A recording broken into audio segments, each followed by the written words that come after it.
Good day, people of God. My devotion is taken from Psalm 37, verse 1 to 2, and verse 7 to 8. Do not fret because of those who are evil, or be envious of those who do wrong. For like the grass, they will soon wither, like green plants, they will soon die away. Do not fret when people succeed in their ways, when they carry out their wicked schemes. Refrain from anger and turn from wrath. Do not fret, it only leads to evil. Topic: How can good come from bad?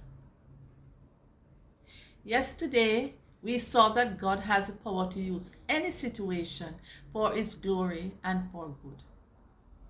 When bad things happen, it's not the why question that should consume our thoughts, but the how.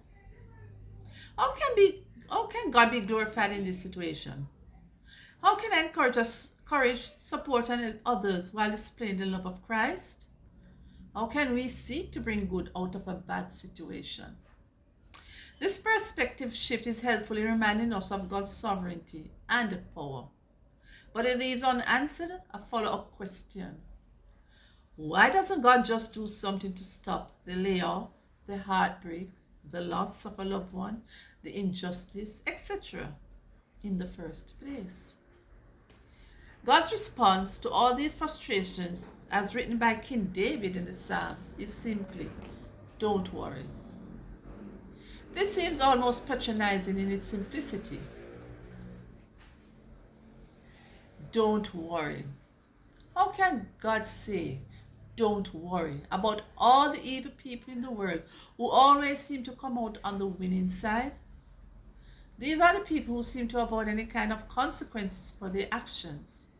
They take advantage of others and still manage to make it to the top. And all God says is, don't worry about it. Why would God say that? The Word of God reminds us in this psalm that every person will one day answer to God for their actions. So those who appear to get away with corruption, abuse of power, and all kinds of evil in this life will face God's judgment in the end. Oh yes. Meanwhile, we must surrender our anger and frustrations to God. This requires real faith. You see, real faith is not just revealed when life is easy, but most of all when it's hard.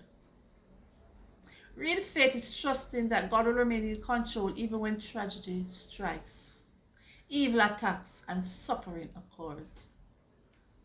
It's about choosing to trust God for who He is and what He's done, even in pain and heartache. Are you willing to focus on the question, how to bring good versus why does God allow it? Have a blessed day. Die, woman of grace. Love you all. This was taken from right from the heart Ministries. You all have a blessed day. Love you all.